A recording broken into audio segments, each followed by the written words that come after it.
keeping you company this Ramadan.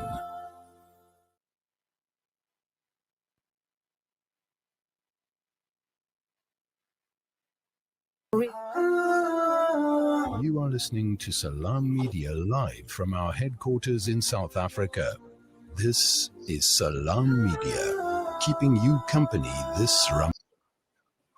This feature was brought to you by Sencho Capital. Sencho's Invest for Good philosophy is based on a genuine desire to use their investment skills for the benefit of broader society, while also delivering superior returns for clients, regardless of market conditions. Visit www.sencho-capital.com for more information on the Sharia investment products. Sencho Capital, Invest for Good. Sencho Capital Management is an authorized financial services provider. With that out of the way, here's an interesting stat to note. 82% of grade 4 kids in South Africa can't read for meaning. Basic literacy among children in South Africa has declined. A new report from the 2030 reading panel has found that most children leave grade 1 without knowing the alphabet, while 82% of grade 4 children cannot read for meaning. Only the Western Cape and Gauteng are taking steps to address the literacy crisis, and none of the panel's 2022 recommendations were implemented. So remember the 2022 report that found about the same stats about how almost 80% of grade 4 kids in South Africa can't read for meaning.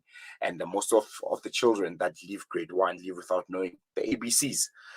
Is the South African education system in crisis? Are we now the worst country in the world that you can send your kids to school to? Just think about that a bit. We'll be chatting to Narendh Ganesh. He's a social and education activist about the crisis in South Africa's education system and what can be done to mitigate it before it's too late. If it's not yet too late, I'm not sure if I have Narendra on the line. Good morning, Narendra. You are? Good morning, sir. Thank you for having me. Thank you. Thank you for joining us. Let's just jump right into it. Is South Africa's education system crumbling? Are we at a point of no return? Look, I would not want to say we are at the point of no return, but we are in a crisis in terms of our educational system. The imperatives are there for all to see that, the system is failing not only the educators themselves, but also the learners, and that is critical. Mm, mm. What have you observed? I mean, you are heavily involved in education activism, social activism. What are we not getting right? What can you point at, or is it a number of things? If it is, then what stands out for you? That this is the one factor that we are not getting right and is having this negative impact on essentially the future of South Africa's kids. I've written an article with regards to maths and science, two critical subjects that require intervention because we are one of the worst performing countries in terms of that. Now, if we look at matrics in more than 1,100 South African schools who did not write maths and science in 2021, that's troubling. And of those matrics who did write the exams in 2021, only 23% scored above 50% for maths and 27% got 50% or more for science. Now, this is a worrying situation, and it flies in the face of government strategy to embrace the fourth industrial revolution by 2030. The government has said many times, and this is also borne out by the Department of Basic Education's annual performance plan, that there should be an investment in curriculum innovation to prepare the South African youth for jobs for the future, not only jobs within the country, but once they fly the nest and go overseas, for example. And, this plan involves introducing coding and robotics as subjects for primary school children in grades 4 to 6 and high school pupils in grades 8 to 9 by 2025. And, it's troubling that such stats come out where we rank so badly. I mean, in 2020, South Africa ranked 59th out of 63 economies in the Mm. Institute of Management Development's World Competitiveness. It's lowest ranking since the inception of the ESO. And one of the overall top weaknesses that were listed was digital and technological skills, as well as higher education achievement. Now, Mm. to compete globally, South Africa must foster an economy that empowers its citizens with the necessary future fit skills. And this is done by ensuring our children have access to two crucial gateway subjects, math and science, that make Mm. this possible. Narendra, at the center of our education system or any education system in the world are the teachers. Are our teachers well equipped? Do they understand the direction that the world is moving into, with regards to 4IR, and how artificial intelligence, and how that's essentially the future, and you know how they teach and the methods that they implement is supposed to be in line with the future, essentially, and that will make you be in par with the rest of the world. Are our teachers equipped well enough to take us into the future? Look, like in any industry, you get good and bad employees. In the educational system, you probably got good teachers and some bad teachers. But part of the problem is that schools cannot find teachers for these subjects, math and science. But if we are going to phase them out without looking for creative solutions, we're going to have a problem. But the solution is there, and that is leveraging technology. Access to high quality content in math and science has never been more accessible than now due to technology. Uh, During the pandemic, we have certainly discovered that educational technology can be brought into our homes. During the lockdown, a substantial number of children were able to learn and progress because of technology that has been made possible.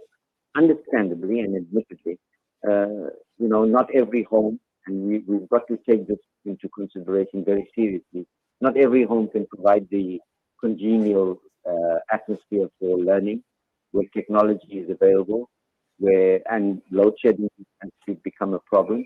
But at, uh, we need to invest a large amount of our time and resources in our NEO series, a math and science flexible learning solution that empowers the learner, the parents, the guardian, the educator to support them. Now, teachers, the in-service training of teachers, that might be a problem because we've got to become innovative, embrace international standards. But this comes from a leadership right from the top. If the Mm. Minister of Education has got some kind of vision that can be implemented, it must become practical. It must not be philosophical. Our Minister of Basic Education's main task, I believe, and I don't mean this badly, but I think the sarcasm is involved, is to announce metric results. And the better the results, the better he looks, the better the department is. We don't need that. We need to empower teachers. We need to embrace the curriculum in a fashion that is amenable to learners. Obviously, it starts right at there, grassroots level, from primary school. Once you embrace a kind of curriculum that fosters the want for learning, then you can get the children to take charge. And technology is going to play a major role, but you've got to embrace them. And teachers Mm. need to be embraced in that. Mm. And if I may just add, before we write off these subjects, which allow our students to be agents in the fourth industrial revolution, we need to look at scalable solutions that can step in when teachers are not there. The solution to some of these concerns is to combine digital learning with the existing brick and mortar environment, the school environment. So we know that virtual learning can work. The COVID lockdown proved that because of technology. And virtual staffing allows teachers and students to communicate in real time, even if they can't be in the same place at the same time. Mm. Naren, I think what's the important question for parents, any parent that's listening right now, is what do I do? Because it doesn't seem like this issue is going to be solved overnight. But children are still going to school. Life is still happening.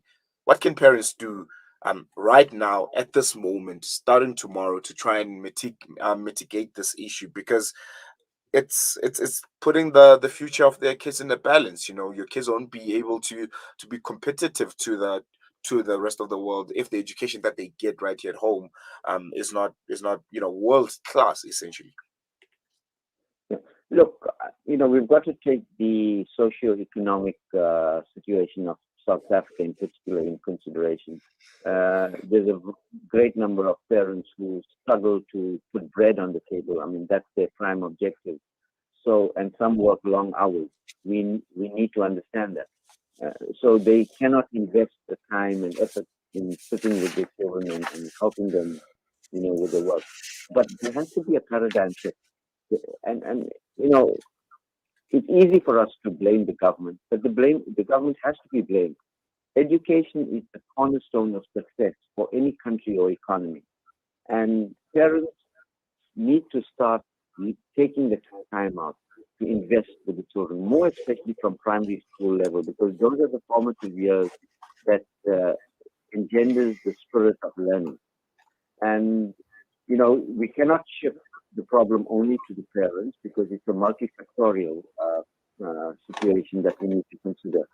But I believe that the impetus can be started from the Department of Basic Education, where they can start encouraging different kind of programs, investing in technology, getting the parents to understand the technology so that they can help children. And it's critical.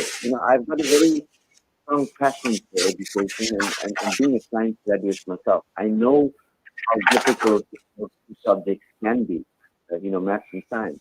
But be that as it may, it is critical for South Africa's future and the youth and for employment and our development and progress that all the stakeholders, from the parents to the teachers to the Department of Education to society in general, play a role in developing the generations that we are going to put in charge of this country when we are not here. So the parent, guardian, and educator support system has to be re-evaluated. There has to be a re-engineering of the entire system. Of course, it's not going to be solved overnight, only because we didn't have leaders of vision. Even from the Mandela administration, there wasn't sufficient vision to see that education is our passport to success. I'm afraid that if the leaders of this country do not take the bull by the horn, then we are going to see in future a generation of people who are going to lack the skills not only to compete within the country, but internationally as well. Mm. Oh, a really grim picture that you're painting there, Narendra. But thank you so much for giving us your time. I think your article, I've read it, made some really really important points, especially on how a majority of teachers in South African schools are above the age of 50. I mean that should be really really concerning there. But yeah, thank you so much for giving us your time, and hope to get in touch with you again soon. May I just add something on that Yes, aspect? yes. Okay. So, the very fact that more than 50% of our, or half of our teachers in the country are over the age of 50 means that sooner rather than later they will be phased out of the system. And if you Mm. cannot replace them with uh, uh, skilled teachers, be it science, math, or any other subject, we are looking, at the barrel of a gun because we're not going to get the kind of education that makes us competitive. But be that as it may, I still remain hopeful that we can achieve that. And on that note, I'd like to wish you, your staff, and your listeners well over the month of Ramadan. Jazakallah so much, Narendh Ganesh, social and education activist. Thank you so much for giving us your time, and I hope you have a blessed Ramadan, and hope to catch up with you soon. Yeah, man, really Yes, hectic sir. stuff. I mean, Thank you I'm for having me. still reading that tweet. Thank you. Thank you so much, Narendra. I'm still reading that 2023 reading panel background report. There's this one line that stands out for me. I'll just read to you now. Fewer primary school children can read for meaning now than before the COVID pandemic, and most children entering grade 2 do not know the alphabet. But despite a literacy crisis, there's no national reading plan, no proper budget, no accurate reporting, and no progress on implementing vital interventions. So no one is doing anything about this issue. I mean, for the fact that 82% of grade 4 children cannot read for meaning, it's it's a stat, it's there. No one is doing anything about it, and I think it's up to you at home. I asked the question at the beginning of the interview about what are you doing at home, to instill that love of reading and of numbers and the love of education to your children, because certainly the system is failing. That doesn't mean at home as a parent you also need to throw in the towel and say there's nothing that you can do. There's certainly something that you can do, and if you are doing it, you can give us a call 011-680-0355, 061-766-0355. That's our WhatsApp line. You can send us a voice note. What are you doing? Are you buying the toys, the ABCD stickers? Are you reading more to your kids? There are apps on phones now that parents use to help their children to read and to write, and to try and instill that love of reading and the love of numbers to children. And maths and science, as Narendra mentioned there, it's one of the most problematic areas that we have in South Africa. So yeah, really, really scary stuff there that's happening. But we're going to go for another quick break.